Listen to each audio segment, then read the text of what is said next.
Good morning students. आप लोगों के प्री पीरियोडिक एग्जामिनेशन स्टार्ट हो रहे हैं 27 जुलाई से, जिसमें कि बायोलॉजी का पेपर लास्ट में है। तो इतना टेंशन लेने की कोई दिक्कत नहीं है, कोई बिल्कुल टेंशन मत लो। और फर्स्ट चैप्टर का नोट्स आई होप सो कि आप लोगों ने कंप्लीट कर लिया होगा। जिन लोगों ने मुझे सेंड किया है उनके बारे में मुझे पता है, और जिन लोगों ने नहीं किया है उनके लिए मैं बता दूं कि एटलीस्ट अब कर लो, आपके पास बिल्कुल भी टाइम नहीं है। अब कंप्लीट कर लो। डायग्राम्स की प्रैक्टिस मल्टीपल टाइम्स कर लेना।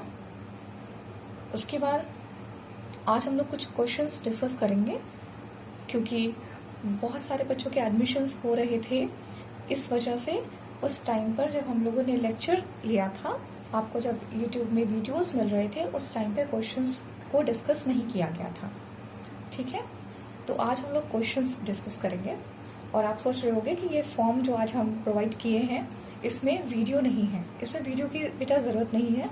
आज हम आपको दूसरे फॉर्मेट में पूरा मटेरियल आपको प्रोवाइड कर रहे हैं। फॉर्मेट ये है कि आपको जो क्वेश्चंस रहेंगे, जिन क्वेश्चंस को हम लोग डिस्कस करने वाले हैं, वो क्वेश्चंस आपको इमेजेस के फॉर्म में मिल जाएगा। आप व्हाट्सएप पे उसको डाउनलोड कर लेंगे। उसके बाद इमेज में जाएंगे। ठीक है, इमेज में जा करके उस इमेज जैसे नंबर 1 इमेज है उसको ओपन रखेंगे, और इधर से आप वीडियो में से जो वॉइस आ रही है उसको आप सुनते जाएंगे। क्लियर है? ओके स्टूडेंट्स, स्टार्ट करते हैं। आपके पेज नंबर 1 के क्वेश्चंस को हम ले रहे हैं। आज हम लोग जितने भी क्वेश्चंस डिस्कस करेंगे सारे के सारे एनसीईआरटी से हैं, क्योंकि आपका जो बोर्ड है एनसीईआरटी बुक्स को ही फॉलो करता है। तो हमारे जो वीडियोस रहते हैं उसको भी हमने कई बार आपको कहा है कि एनसीईआरटी को ठीक से पढ़िए, एनसीईआरटी से क्वेश्चन आएगा। ठीक है, वहीं से आता है, बोर्ड एग्जाम में भी वहीं से आता है। तो आज हम लोग जो क्वेश्चंस को डिस्कस करेंगे स्टार्टिंग में, वो है एनसीईआरटी के इन-टेक्स्ट क्वेश्चन। इन-टेक्स्ट का मतलब होता है कि जब आप एनसीईआरटी की थ्योरी पढ़ रहे होंगे तो उसके बीच में वो क्वेश्चंस आपको मिले होंगे। ठीक है, चलिए।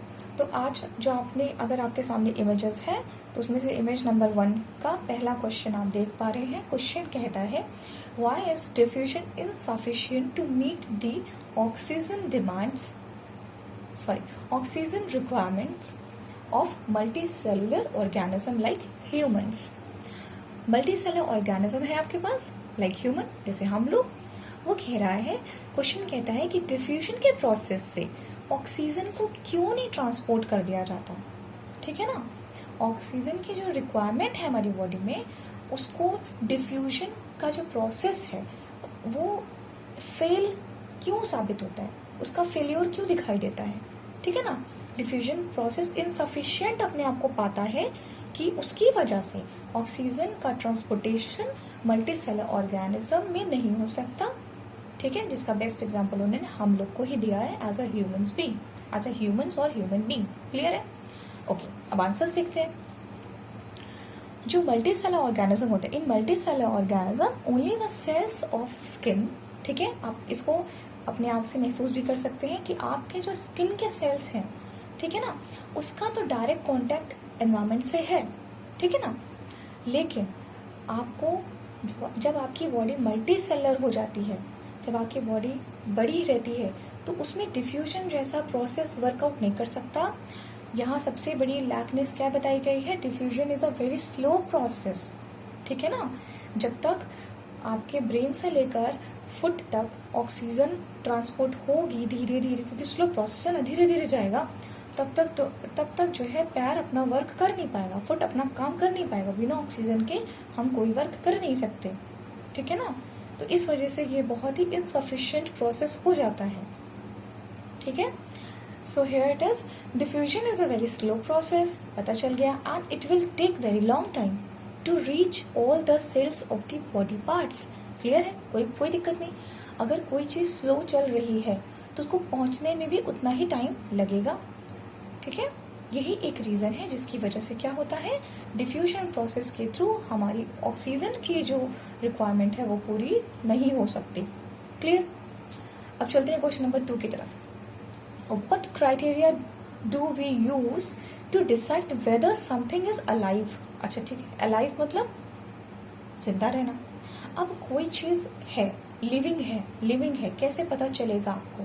ऐसे कौन से फैक्टर्स हैं जिनकी वजह से आप किसी चीज़ को लिविंग कहेंगे, है ना? कैसे डिसाइड करेंगे कि ये अलाइव है, ये जिंदा है और इसमें ये फैक्टर्स दिख रहे हैं हमको, ठीक है?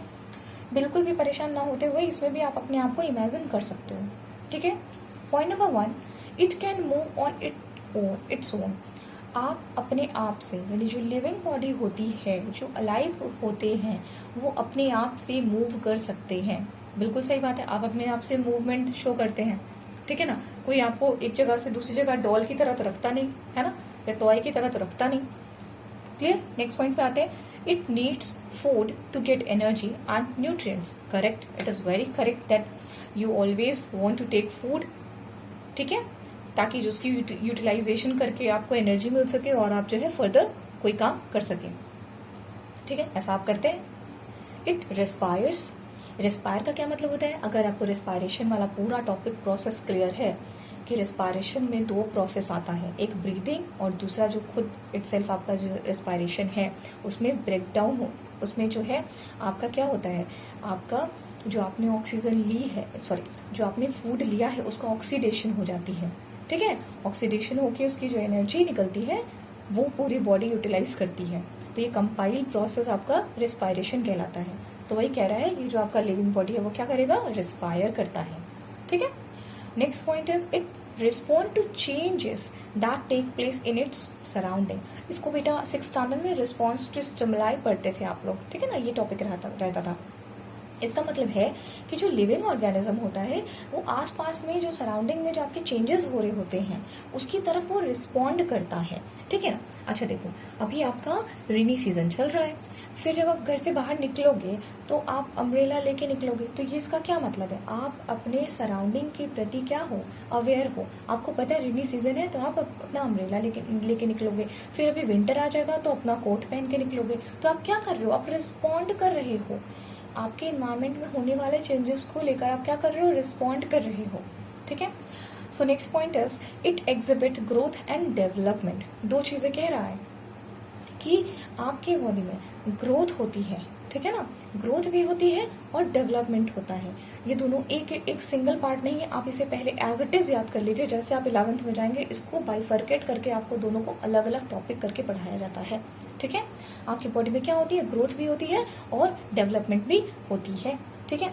ओके, इसके बाद जो है it removes its metabolic waste. यहाँ पर आ गया आपका एक्सक्रीशन वाला पार्ट, यानी कि आपके बॉडी में जो मेटाबॉलिक वेस्ट बनता है उसको रिमूव करने का भी काम आपकी ह्यूमन बॉडी में होता है। यानी कि ऐसे जो लोग जिंदा होते हैं, जो अलाइव होते हैं, उनमें ऐसी चीजें देखने को मिलती हैं कि वो अपने मेटाबॉलिक वेस्ट को बाहर निकाल देते हैं, ठीक है? ये क्वेश्चन आपका क्लियर हो गया होगा।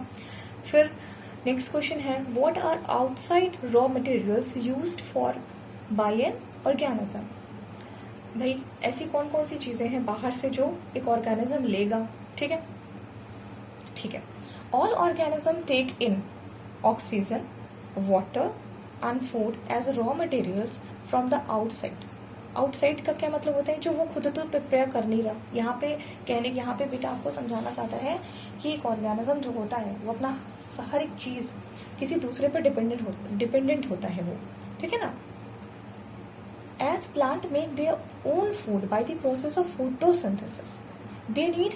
अब देखो, जैसे कि प्लांट जब अपना खाना बनाता है तो उसे बाहर से क्या चाहिए होता है। देखो अभी ह्यूमन बीइंग की बात करें, अगर किसी ऑर्गेनिज्म की बात करें तो ऑक्सीजन बाहर से मिल रही है, वाटर भी बाहर से मिल रहा है और क्या मिल रहा है, आपका फूड भी आप बाहर से ले रहे हो, ठीक है? आप उसका डाइजेशन अपनी बॉडी में करते हो, है ना? डाइजेशन अपनी बॉडी में करते हो, लेकिन ले बाहर से रहे हो। उसका रॉ मटेरियल कहाँ से ले रहे हो, बाहर से ले रहे हो, ठीक है? ऐसे प्लांट क्या करता है, प्लांट जब अपना खाना बनाता है तो उसको क्या चाहिए होता है, उसे बाहर से क्या चाहिए होता है, उसे बाहर से चाहिए होता है कार्बन डाइऑक्साइड एंड वाटर। ये उसके लिए बाहर का मटेरियल हो जाता है, ठीक है ना? बेटा यहाँ पे जो लिखा हुआ है carbon dioxide and water as raw material, यहाँ फ्रो लिखा है, it's not to be fro, it's for. यहाँ पे FOR होगा, यहाँ मिस्टेक है, इसे FOR लिखेंगे आप, ठीक है? For photosynthesis. क्लियर हो गया बात? नेक्स्ट क्वेश्चन पर आते हैं, what processes would you consider essential for maintaining life. ये आपका जब हमने चैप्टर स्टार्ट किया था तभी हमने आपको बहुत क्लियरली बताया था, लाइफ प्रोसेसेस और लाइफ सपोर्टिंग प्रोसेसेस, है ना? लाइफ को सपोर्ट करने वाले यानी लाइफ को मेंटेन करने वाले तो सिंपलर सेंटेंसेस आपके वही बनेंगे कि न्यूट्रिशन हो गया, जो आप पूरा प्रोसेस आपने पढ़ा, रेस्पायरेशन, जो भी आपके बुक में जितना आपका टॉपिक मेंशन है बोल्डली, उसको आप सब कुछ इसमें लिख सकते हैं। वो ऐसे प्रोसेस होते हैं जो कि कैसे होते हैं, लाइफ को मेंटेन करने के हेल्पफुल रहते हैं। मुझे नहीं लगता इसमें ये बहुत कुछ बताने लायक जैसा था। यहाँ पर ये बहुत ही शॉर्ट एंड क्लियर है, और आप मेरे वीडियोस भी अगर आपने कभी देखा होगा वापस से, तो उसमें आपको मैंने कई बार ये बात बोलते हुए दिखाई दिया है, ठीक है। और अभी आपको जो मैंने नेक्स्ट चैप्टर पढ़ाया था रिप्रोडक्शन, उसमें भी हमने यहीं से स्टार्ट किया था, ठीक है। Okay, so our next question is what are the differences between the autotrophic nutrition and heterotrophic nutrition. बेटा इस क्वेश्चन को हमने बहुत अच्छे से अपने नोट्स में पूरा इलाबोरेट कर रखा है, आप उसी में से देख लो। इसमें कुछ भी ऐसा नहीं है जो डिस्क्राइब किया जा सके, ठीक है ना। कुछ भी इसमें बहुत ज़्यादा कॉम्प्लिकेटेड नहीं है, तो हम ऐसी चीज़ को भी यहाँ पे नहीं डिस्कस कर रहे हैं। अगर कोई आपको प्रॉब्लम होगी तो आप मुझे बाद में बोल देना, मैं इसके लिए वीडियो बना दूंगी, ठीक है, आपको समझा दूंगी। कोई दिक्कत होगी मुझे मैसेज कर लेना कि अगर कोई लाइन आपको समझ में नहीं आती। मुझे लगता है कि आपको समझ में आएगी, क्योंकि जब मैंने नोट्स बनाए हैं तो उसको मैंने आपको डिस्कस किया है, ठीक है। तो हम लोग बढ़ते हैं नेक्स्ट क्वेश्चन की तरफ। Where do plant get each of the raw material required for photosynthesis. जो फोटोसिंथेसिस का प्रोसेस है, जो वो उसको पूरा करना होता है फोटोसिंथेसिस, तो जो रॉ मटेरियल्स अभी हमने यहाँ पे देखे ना, कार्बन डाइऑक्साइड एंड वाटर, ठीक है ना, इसमें एक और ऐड हो जाएगा सोलर एनर्जी, ठीक है ना। तो ये कहाँ से आता है, वो ये बोल रहे हैं कि कहाँ से आ रहा है ना।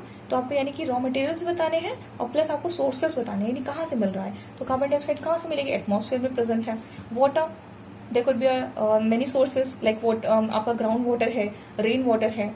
आप जो उसमें इरिगेशन, लाइक अगर आपके पास वो होती क्रॉप्स होती, उसमें आप जो इरिगेट करते हो, या आप जो उसमें जो स्प्रिंकल करते हो, वो हो गया। फिर सोलर एनर्जी की बात है, तो ये तो आपको सोलर मीन्स की it is very related to sun से आ रही है लाइट, आपको कोई इशू नहीं है। So our next question is what is the role of the acid in our stomach. So here is the answer, the acid found in our stomach is HCl। पहली बात तो एसिड का नाम नहीं बताया इन्होंने। जब भी आप आंसर लिखें, कंप्लीट आंसर लिखें। जब आप एसिड की बात करेंगे तो आप पहले बताइए कि आपको कौन सी स्टमक में एसिड मिलती है ना। ये क्वेश्चन फॉर्मिंग, ये जो आपके आंसर फॉर्मेशन का जो तरीका है, ये हमेशा से आप सीखते चलिए। अभी मैं आपको बताते जा रही हूँ, ऐसे सीखते चलिए, कोई चीज़ अधूरी नहीं छोड़ेंगे। क्योंकि बोले ना, what is the role of acid in our stomach, अब हमें पता ही नहीं कि अगर इसका आंसर, अगर सिर्फ क्वेश्चन ये पूछा गया ये हमारे स्टमक में एसिड मिलती है, उसका रोल क्या है भाई। जब आप आंसर लिखोगे तो आप बताओगे ना कि भाई कौन सी एसिड मिल भी रही है। आप जो है एक टीचर को बताओ कि मेरे को पता है कि कौन सी एसिड मिलती है ना। Okay, so the acid found in our stomach is HCl, है ना। It helps to kill harmful germs which may be come along with food. जो आप खाना खा रहे हो, अगर उसमें हल्के फुल्के कुछ जर्म्स आ जाते हैं तो उनको किल करने का काम HCl करता है। जो बच जाते हैं वो नीचे पास ऑन हो जाते हैं, और हो सकता है कि वो HCl से कुछ बच जाए, या कुछ इतने ज़्यादा हाई रेंज के हों जो कि कुछ बच गए हैं, तो फिर वो आपको आगे चल के भी इन्फेक्शन कर सकते हैं। और अदरवाइज कुछ आपकी बॉडी को, जैसे बाहर से भी कुछ फॉरेन पार्टिकल्स आ जाएंगे, तो तब भी आपकी बॉडी में डिजीजेस कॉज हो सकती हैं, ठीक है ना। ओके, आगे चलते हैं। Stomach acid activates the enzyme pepsin for digestion of protein. बताया है ना, बताया है कि आपका जो स्टमक एसिड है वो एंजाइम को एक्टिव करता है, एक्टिवेट्स द एंजाइम, ठीक है, ताकि जो पेप्सिन है वो वर्क किस पे कर सके, प्रोटीन के डाइजेशन पेप्सिन वर्क कर सके। यहाँ पे मैंने आपको पहले समझाया था, पेप्सिनोजेन बताया था, ठीक है ना। पेप्सिनोजेन को एक्टिव करता है ताकि वो कन्वर्ट हो जाए पेप्सिन में, और पेप्सिन क्या करे, हेल्पफुल रहेगी किसमें, किसके डाइजेशन में, आपके प्रोटीन की। प्रोटीन आपका वही बेसिक कंपोनेंट है जो आप खाने के साथ लेते हैं। चलो, अब हम लोग आ गए हैं पेज नंबर 2 पर, ठीक है। अब यहाँ पर हम लोग बहुत ज़्यादा क्वेश्चंस को डील नहीं करेंगे, क्योंकि हम लोग इसके आगे NCERT के जो मेन क्वेश्चंस हैं, एक काम करते हैं, अभी हम लोग क्या करते हैं, क्वेश्चन नंबर जो पेज नंबर 2 है उसको चेंज कर देते हैं। यहाँ पर हम लोग NCERT के कुछ एक्सरसाइजेस देख लेते हैं, ताकि हम लोग मोर नंबर ऑफ क्वेश्चंस को डील कर लें एक ही दिन में, है ना। और जो उसके बाद जो छोटे छोटे क्वेश्चन और बच जाएंगे, उनको हम लोग आगे नेक्स्ट डे कल यानी डिस्कस कर लेंगे, कोई प्रॉब्लम नहीं है। सो आपका मैंने पेज नंबर 2 चेंज कर दिया है। ये मैं आपको बोलने पर पता चलेगा जो मैं बोल रही हूँ, लेकिन आपको जब मैं दूंगी तो उसमें कोई चेंजेस नहीं है। वो पेज नंबर 2 मतलब पेज नंबर 2 है, ओके। तो अभी जो आप पेज नंबर 2 देख रहे हैं वो है NCERT एक्सरसाइजेस। ये आपको पेज नंबर 2 आपके सामने रखा गया होगा, ठीक है, okay. So here is a multiple choice question. तो यहाँ पर जो है पहला क्वेश्चन आपका है, the kidneys in human beings are a part of system for kidneys जो आपकी ह्यूमन बीइंग में प्रेजेंट है वो कौन से सिस्टम में आती है, वो कौन से सिस्टम का एक पार्ट है ना। याद होगा आपको। अब इसमें देखो आंसर देखो, न्यूट्रिशन, न्यूट्रिशन वाले में तो आपका क्या आता है, एलिमेंट्री कैनाल आती है, निकाल दो बाहर। रेस्पायरेशन, रेस्पायरेशन में आपका पूरा वो लंग्स वाला पार्ट आता है, उसको भी हटा दो। एक्चुअली मुझे ब्रीदिंग में होना चाहिए, रेस्पायरेशन का पार्ट यहाँ पे होना ही नहीं चाहिए, गलत गलत ऑप्शन दिया हुआ है, खैर कोई बात नहीं। उसके बाद नेक्स्ट चलते हैं। अच्छा हाँ सही है, सॉरी रेस्पायरेटरी सिस्टम, ओके। हाँ तो यहाँ पे जो है आपका रेस्पायरेशन हो गया। फिर excretion, okay. Actually system wise बात नहीं कर रहे हैं ये लोग, प्रोसेस वाइज बात कर रहे हैं, ठीक है ना। तो यानी कि इस हिसाब से तो यहाँ पे क्वेश्चन गलत हो गया है, ठीक है। सो नेक्स्ट ऑप्शन है आपका एक्सक्रीशन का।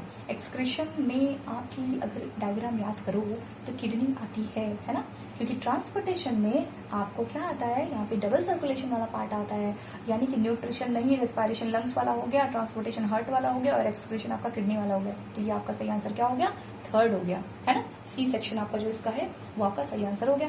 Nitrogenous waste such as urea are, देखो यहाँ पे आंसर में देखो कि आपको कितनी सारी चीजें बता दी।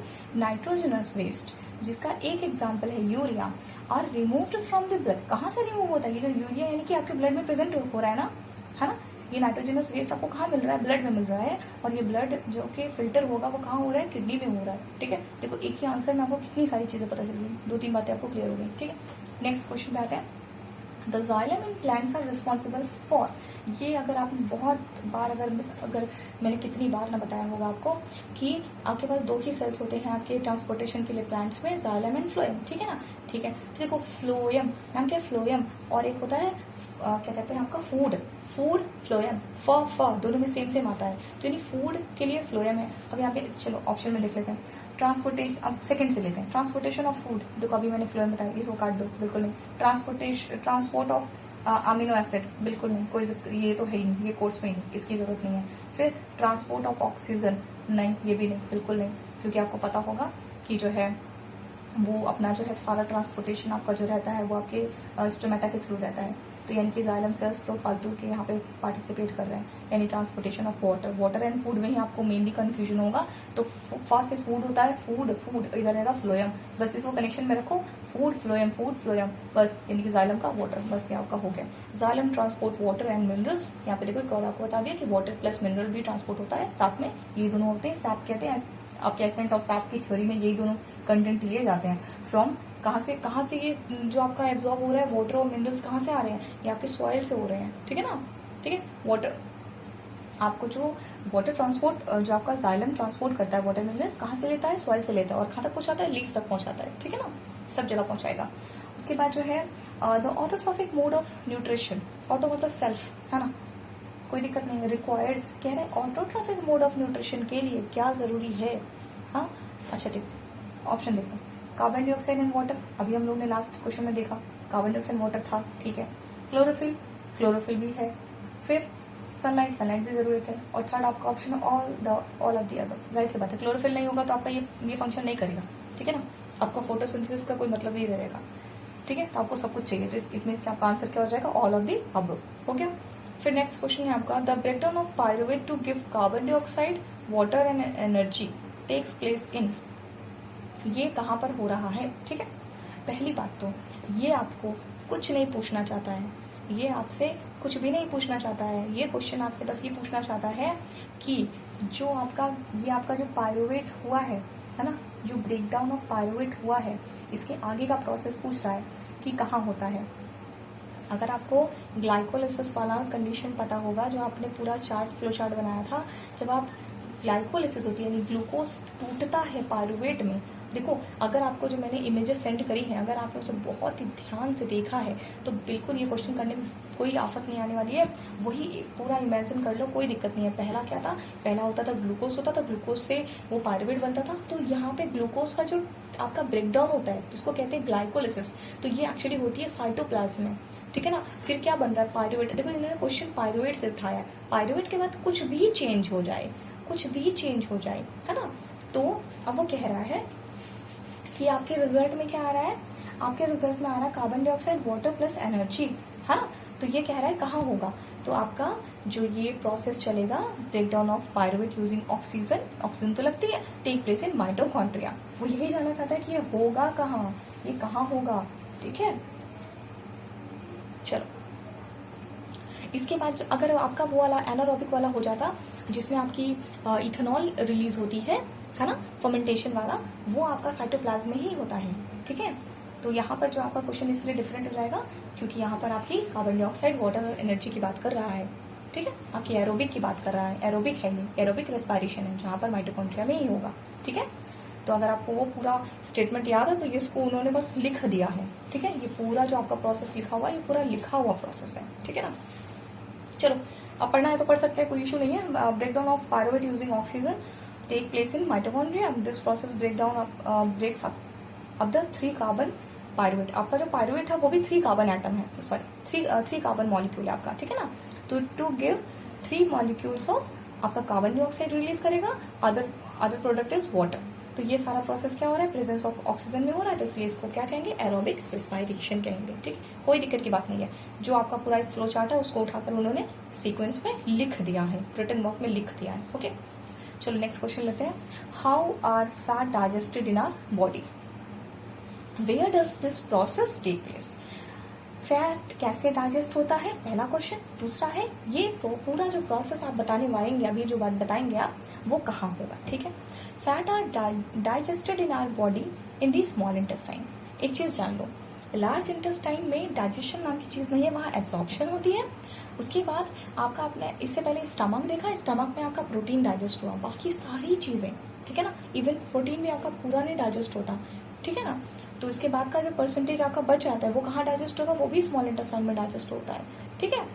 तो आपका जितना मटेरियल बच रहा है उसके बाद का सब कुछ जो भी आपने खाया है, कार्बोहाइड्रेट आपने खाते हैं, आप फैट खाते हैं, प्रोटीन खाते हैं, प्रोटीन का आपको पता चल गया कि थोड़ा सा आपके स्टमक में होगा, बाकी सब नीचे होगा, यानी स्मॉल इंटेस्टाइन में होगा। लार्ज इंटेस्टाइन एब्जॉर्प्शन के लिए है, तो डाइजेशन तो मेन आपका कहाँ होना चाहिए, स्मॉल इंटेस्टाइन में होना चाहिए, कोई दिक्कत नहीं। अब देखो क्या कह रहा है, fat entering the small intestine are in the form of large globules. अब इसको इस तरह समझो कि फैट मॉलिक्यूल, जो फैट आपके स्मॉल इंटेस्टाइन में जा रहा है तो एकदम बहुत ही बड़े बड़े टुकड़े में है, वो बड़े बड़े लार्ज ग्लोब्यूल्स में है, ठीक है ना। The digestion of fat completes in the following steps. अब आपका जो फैट है वो किस तरह से डाइजेस्ट हो रहा है उसे देखो। Bile salt break large globules into small globules. आपको किसी चीज को तोड़ना है, आप ये समझ लीजिए यहाँ पे एक बहुत बड़ा ड्रॉपलेट है, लार्ज ग्लोब्यूल्स मतलब एक बड़ा ड्रॉपलेट समझ लो आप, ठीक है ना। तो बाइल सॉल्ट क्या करेगा, उससे पहले बड़े से ग्लोब्यूल को छोटे ग्लोब्यूल में तोड़ेगा, तब तो हमें ब्रेक डाउन करना इजी पड़ेगा हमारे लिए, ओके। ये बाइल सॉल्ट आपको कहाँ से मिला है, बाइल सॉल्ट लीवर बना रहा है, लेकिन कहाँ स्टोर करता था, गॉल ब्लैडर में। तो ये पूरा जो है आपके हेपाटिक डक्ट से होता हुआ, यानी कि आपका जो बाइल सॉल्ट है वो आपका कहाँ आया है, आपको डक्ट याद नहीं करना है, वो 11th में है, कोई दिक्कत नहीं है। तो वहां से जो वहां से जो आपका ट्यूब कनेक्टेड है वो आपकी स्मॉल इंटेस्टाइन को ओपन होती है, वहां पर जाकर वो क्या आएगा, स्मॉल इंटेस्टाइन में आ जाएगा। चलो ठीक है, एक पॉइंट आपको समझ में आया, आगे सुनो। Pancreatic juice secreted by pancreas has enzyme lipase which break down emulsified fat। चलो ठीक है, अब आगे सुनो।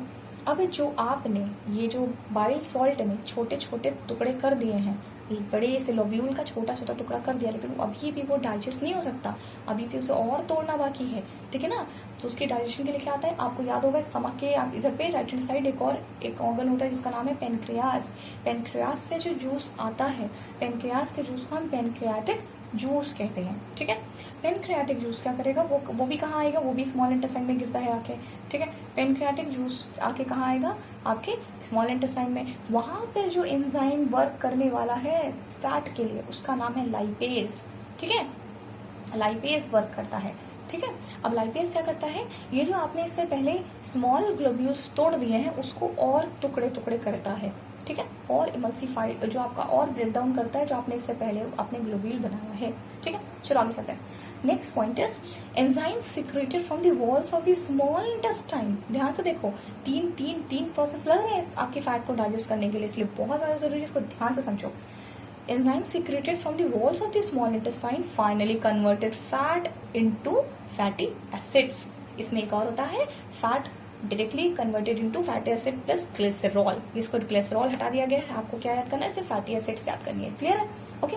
आप जब 11th में जाओगे तब ग्लिसरॉल भी एकदम फाइनल प्रोडक्ट वही होता है, मतलब fatty acid plus glycerol, these two are final product of the fat, चलो आगे चलते हैं। तो हाँ, ये क्या कह रहा है, एंजाइम जो आपका सीक्रेट हुआ, यानी कि पहला आपका बाइल सॉल्ट ने काम करा, फिर आपका पेनक्रियाटिक जूस ने काम करा, उसके बाद स्मॉल इंटेस्टाइन में भी कुछ आपके एंजाइम्स आते हैं और वो फाइनली उसे ब्रेक डाउन कर पाते हैं। लेकिन ये अगर ऐसा नहीं हो सकता कि बाइल जूस काम ना करे और आपका पेनक्रियाटिक जूस काम ना करे तो सीधे जो है स्मॉल इंटेस्टाइन आके उस फैट को डाइजेस्ट कर देगा। नहीं, एक सीक्वेंस है, थोड़ा थोड़ा काम करेंगे, उसके बाद जो है लास्ट वाले के पास थोड़ा काम हल्का हो जाएगा, तब जाके वो काम उसको अच्छे से कर पाएगा, तब जाके उसे डाइजेस्ट कर पाएगा। ठीक है।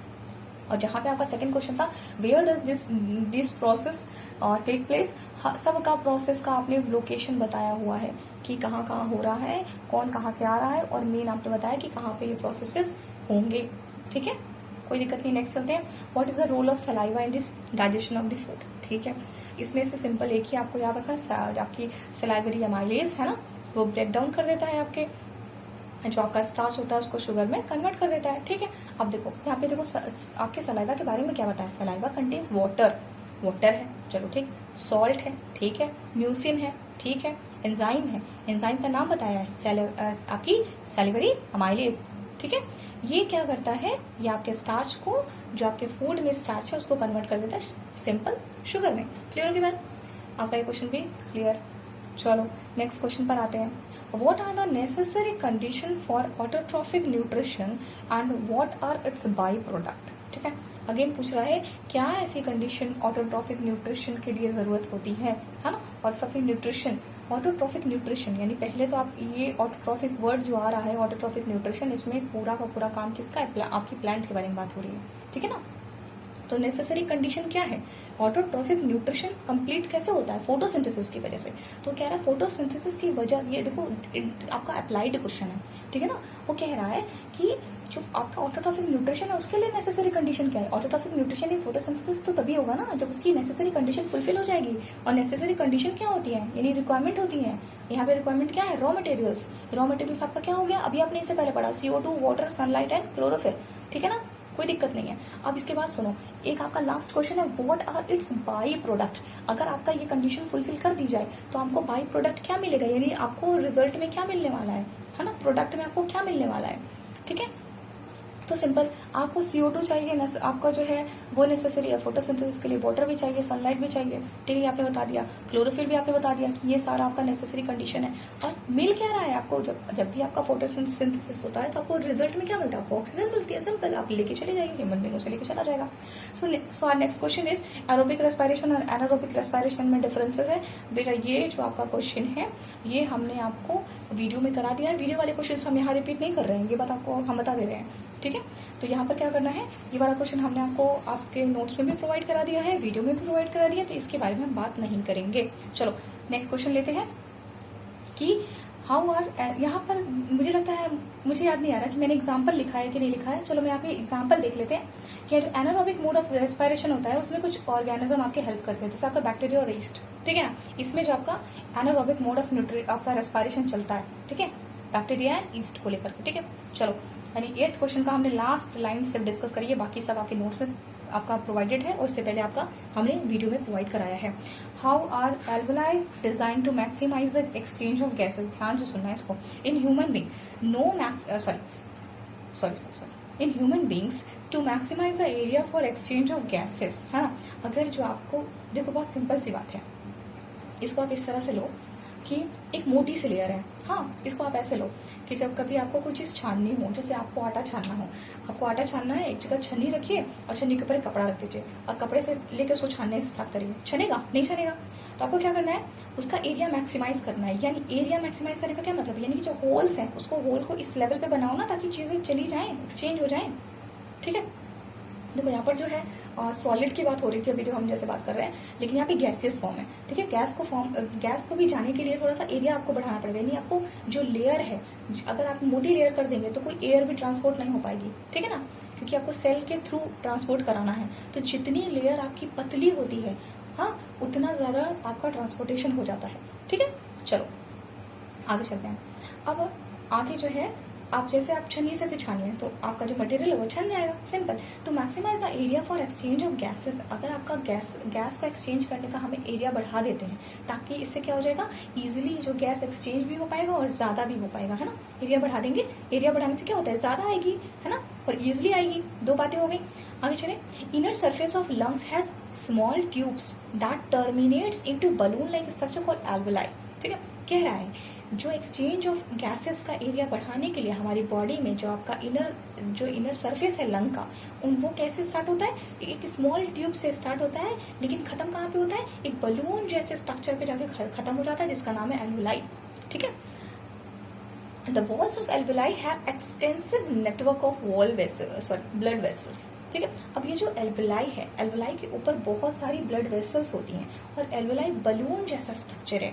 बलून जैसा स्ट्रक्चर का मतलब होता है ऐसे फैला हुआ स्ट्रक्चर है, ठीक है ना, और उसके ऊपर क्या पड़ी हुई है, ब्लड वेसल्स पड़ी हुई है। तो जब आपका एरिया बढ़ गया तो आपका जो एक्सचेंज ऑफ गैसेज होनी है वो भी बहुत ईजिली हो जाएगा। ठीक है, आज हम लोगों ने 2 पेज कवर किया है।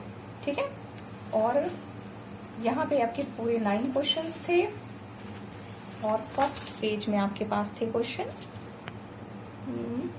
4, और इधर पे 3 क्वेश्चन।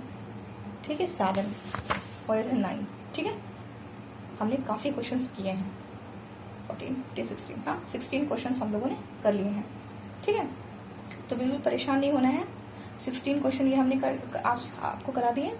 दूसरी बात जो है कि अब आपके पास काफ़ी टाइम है, अभी 31 मिनट्स ही हुए हैं। आपको जो है 10 मिनट्स मिलेंगे इसके बाद। ध्यान से सुनो, करना कहाँ है, इन क्वेश्चंस को आप रफ में करो।